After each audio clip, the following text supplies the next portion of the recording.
अस्सलाम वालेकुम। सेनेट ने एक करारदाद पास की है और उन्होंने कहा है कि 9 मई के वाक़यात में मुलव्वस लोगों का जो ट्रायल है वो फ़ौजी अदालतों को करना चाहिए और जो सुप्रीम कोर्ट का फ़ैसला है उसकी उन्होंने काफ़ी हद तक कहना चाहिए। मुख्तसर अगर मैं इन्वर्टेड कॉमास में बयान करूँ तो मज़म्मत की है। मज़म्मत का लफ्ज़ तो नहीं है, लेकिन कहना उसको यही चाहिए कि मज़म्मत ही की है उसकी।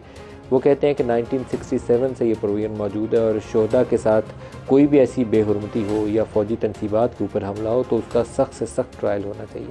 और सुप्रीम कोर्ट से साथ ये करारदाद ये भी इल्तिजा कर रही है कि एक लार्जर बेंच इसको रिव्यू करे, क्योंकि ये एक कंसेंसस डिसीजन नहीं था। अब ये सूरत हाल सेनेट से एटलीस्ट मेरी एक्सपेक्टेशन नहीं थी। इट शोज़ कि इस वक्त सूरत हाल जो डेवलपमेंट्स होने जा रही हैं आइंदा आने वाले दिनों में, हो सकता है कि वो हमारी तवक्कुआत के कुछ बरक्स मामलात पाकिस्तान में हो जाए। आम तौर पर आप कौमी असम्बली या सेनेट से तवक्को ये करते हैं कि वो सिविलियन राइट्स की ज़्यादा बात करेंगे और रेगुलर कोर्ट से ट्रायल का जिक्र किया जाएगा। 9 मई का दिफा तो खैर कर ही कोई नहीं सकता, पाकिस्तान तहरीक इंसाफ वाले ख़ुद भी नहीं कर सकते। यौम स्याह उसको कहा गया और दुरुस्त कहा गया। फ़ौजी तनसीबात के ऊपर हमला हो या पाकिस्तान में वो शख्सियात जो हमें दिल से ज़्यादा, जान से ज़्यादा अजीज़ हैं, जिन्होंने निशान हैदर जिनको दिया गया पाकिस्तान की खातिर, जिन्होंने जानें कुर्बान की, उनकी अगर यादगारों की बेहुरमती की जाए या MM आलम एयरबेस के ऊपर जाकर जो कुछ आग लगाने का काम किया गया और तोड़ फोड़ की गई, उसको तो सिर्फ मज़म्मत ही और यौम स्याह के तौर पर ही कहा जा सकता है और ये कोई बंदा उसको डिफेंड नहीं करेगा। लेकिन जो लोग वहाँ पकड़े गए उसमें से 103 सिविलियंस के ट्रायल के ऊपर सवाल है और उस ट्रायल के ऊपर सेनेट ऑफ पाकिस्तान ने एक करारदाद पास कर दी है। तो इसका मतलब ये है कि हमारी जो पॉलिटिकल एलीट इस वक्त पार्लिमान का एक जो बड़ा ईवान है उसके अंदर मौजूद है, उसका रुझान शायद प्रो इस्टेब्लिशमेंट बहुत ज़्यादा टिल्ट उसके अंदर मौजूद है, नहीं तो ये काम शायद वो ना करते। सुप्रीम कोर्ट क्या करेगी इसके ऊपर? उसके ऊपर 2 आरा मौजूद हैं। एक राय ये है कि जो 21D को उड़ाया गया था उसको तो वो रिस्टोर कर दें, लेकिन सिविलियन का ट्रायल जो है उसके लिए ATA की जो प्रोविजन मौजूद है, एंटी टेररिज्म एक्ट की जो प्रोविजन मौजूद है, उसी के तहत किया जाए। इसके ऊपर मैं ज़्यादा स्पेकुलेट नहीं करूँगा क्योंकि ये मामला सुप्रीम कोर्ट ऑफ पाकिस्तान के सामने आएगा और सुप्रीम कोर्ट ऑफ पाकिस्तान को ही इसके ऊपर पोजीशन लेना पड़ेगी। वहाँ जस्टिस फ़ाइज़ ईसा हो, जस्टिस अतर मनिल्ला हो, जस्टिस मंसूर शाह हो या अफरीदी हो, तो मेरा ख्याल है कि काफ़ी मुश्किल होगा उनके लिए भी ये कहना कि सिविलियंस को आप मिलिट्री कोर्ट्स के नीचे ट्रायल करें। लेट्स सी कि क्या बनता है, क्योंकि ये एक नई तारीख रकम होगी जब ये फ़ैसला करेंगे। पाकिस्तान में आज से पहले 9/11 के वाक़यात के बाद जो लोग पाकिस्तान के बच्चों की, औरतों की, नौजवानों की, फ़ौज के सिपाहियों की, पुलिस वालों की शहादत में मुलव्वस थे, उनके लिए ये प्रोविजंस एनेक्ट की गई थी कि उनका मिलिट्री कोर्ट्स में ट्रायल होगा। लेकिन उसके लिए जेट ब्लैक टेररिस्ट की प्रोविजन डाली गई थी और आइन के अंदर सनसेट क्लॉज इंट्रोड्यूस करवाई गई थी कि उसके बाद ये प्रोविजन नहीं रहेगी। लेकिन अब सेनेट की इस करारदाद का मतलब यह है कि सेनेट इस चीज़ को इंडोर्स कर रही है कि ठीक है, सिविलियंस को पकड़ें और अगर वो इन वाक़यात में मुलव्वस है तो उसका फ़ौजी अदालतों में ट्रायल करें। टेस्ट केस होगा मेरे ख्याल में पाकिस्तान की पूरी सिविल सोसाइटी के लिए भी और सुप्रीम कोर्ट ऑफ पाकिस्तान के लिए भी। इमरान खान के अपने मामलात लगता ये है कि काफ़ी पेचीदगी का शिकार है। जो 190 मिलियन पाउंड बरतानिया से पाकिस्तान आया था और यहाँ उस वक्त की तहरीक इंसाफ की हुकूमत ने एक चोर रास्ते से वो मलिक रियाज को दे दिया और बहरिया टाउन की जो सेटलमेंट सुप्रीम कोर्ट में होनी थी उसमें वो पैसे जमा हो गए। आज नैब वालों ने तोशा खाना और 190 मिलियन पाउंड में इमरान खान की गिरफ्तारी डाल दी है। अब सबसे बड़ा सवालिया निशान ये है कि उसके विटनेस कौन होंगे। उसका एक सबसे बड़ा विटनेस जो है वो ख़ुद उनका नाम मलिक रियाज़ है। क्या मलिक रियाज़ इस मामले के अंदर गवाही देंगे? ये सवालिया निशान है। मैं इसको यहीं छोड़ूंगा, अपने मेहमानों से पूछेंगे।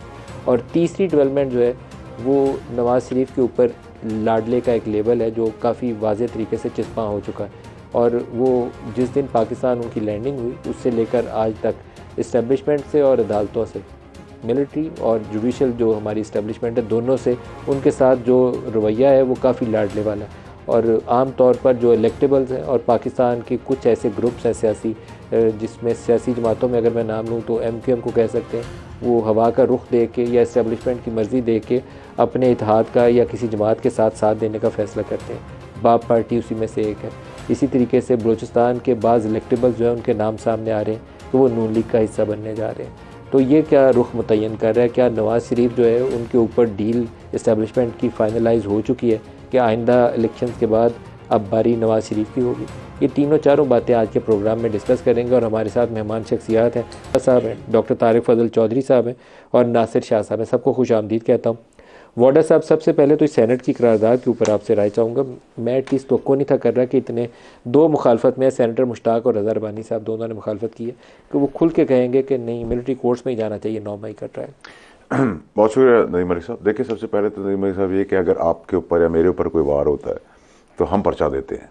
अगर सुप्रीम कोर्ट या कोर्ट्स के ऊपर कोई बात होती है तो उनका सुप्रीम जुडिशल काउंसिल है। तो अगर फ़ौज की तनसीबात को उड़ाया, चाहे वो 9 में हो या अदरवाइज़ हो या जासूसी हो, तो उसका राइट भी फ़ौज के पास ही होना चाहिए। मैं तो आपके शो पे पहले भी कह चुका हूँ, और इसमें नेचुरली जब शहादतें वो देते हैं, और आपकी डिफेंस लाइन भी वही है और वही आपका जो है वो मैकेनिज़्म है, बॉर्डर पे भी, बॉर्डर के पार भी, और वो खुशी से बाय चॉइस शहीद होने के लिए आते हैं। हम तो शहीद होने के लिए नहीं आते, हम तो बातें करते, नारे देते हैं, लेकिन सियासतदान शहीद होने नहीं आता। उनकी तनसीबात पे आप अगर आग लगा रहे हैं तो उसका डिफेंस और उसका एक्शन कौन करेगा? वही करेंगे। ये तो बहुत सिंपल सी चीज़ है, इसमें कोई रॉकेट साइंस होने की ज़रूरत नहीं है। अब आप मुझे कहें कि अगर कोई सेंसिटिव पोजीशन के ऊपर कोई फ़ौजी काम कर रहा है और वो कल आके राज अफशा कर देता है और आने के बाद वो कहता है मैं रिटायर हो गया हूँ, मैं सिविलियन कोर्ट में चला जाऊँगा, तो ये पॉसिबल है?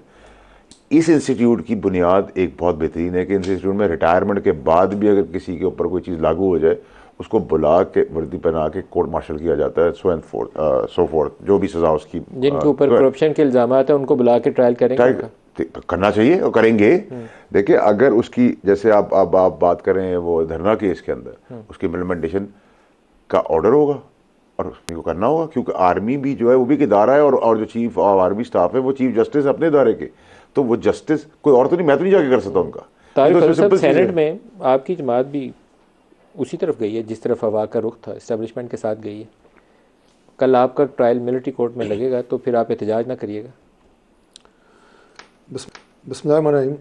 मलिक साहब, मैं आपके जो मौजू आपने छेड़ा है इसमें अपनी बात का आगाज़ यहाँ से करना चाह रहा था कि देखें, ये मत समझा जाए कि जो अभी तो खैर कोई भी गवर्नमेंट नहीं है, केयर टेकर गवर्नमेंट है, कि कल जो गवर्नमेंट बनेगी वो अगले कोई 50 साल के लिए वही गवर्नमेंट है। एक गवर्नमेंट होती है, जो अपोजिशन होती है, उसे अगली गवर्नमेंट कहा जाता है।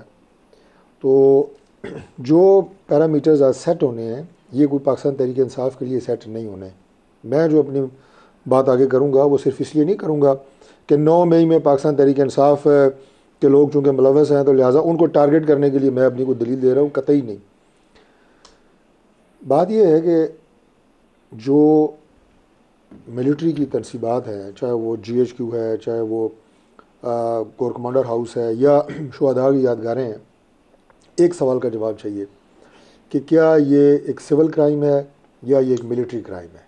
दुनिया में अगर आप चाहते हैं मिलिट्री ट्रायल ही हो, आप इस फेवर में? देखिए, मैं ये समझता हूँ कि ये मिलिट्री क्राइम है, और अगर ये मिलिट्री क्राइम है तो इसका ट्रायल मिलिट्री कोर्ट्स में होना चाहिए। देखिए, मैं आपकी राय इसलिए रिकॉर्ड करना चाहता हूँ कि कल ये आप पे बारी आनी है। नहीं, मैं तो आपको पहले बताया है कि ये इसलिए नहीं है कि कोई तहरीक इंसाफ के लोग इसमें हाँ, अगर हमारी जमात का कोई बंदा GHQ पे हमला करे तो ज़रूर मिलिट्री ट्रायल होना चाहिए। एक जुमला कहने के बाद मैं थोड़ा सा आगे इस बात को एक सिंपल सा जवाब आपको और दूंगा कि जुल्फ़िकार अली भुट्टो साहब को नाजायज़ फांसी लगाया गया, लेकिन GHQ पे हमले नहीं हुए। नवाज शरीफ को नाजायज़ अकामा में घर भेजा गया, अटक किले में कैद किया गया। 11 साल की जलावतनी नवाज शरीफ काट चुका है अपने सियासी सफ़र में। GHQ पे हमले हमने नहीं किए।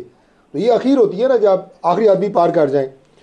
तो चूंकि ये मिलिट्री क्राइम के साथ में दूसरी बात, मैं आप लोग सुप्रीम कोर्ट में धावा बोल चुके हैं, मैं अर्ज करता हूँ, और पीपल्स पार्टी के जो कुछ लोगों का वो जुल्फकार वाला मामला है वो भी सबके सामने है। तो मैं इस चीज़ों की बहस में नहीं जाऊँगा, लेकिन ये कंट्रोवर्शियल चीज़ है। अच्छा, मैं सिर्फ एक और बात, दूसरी बात यह है कि फ़ौज का एक और ट्रेंड है।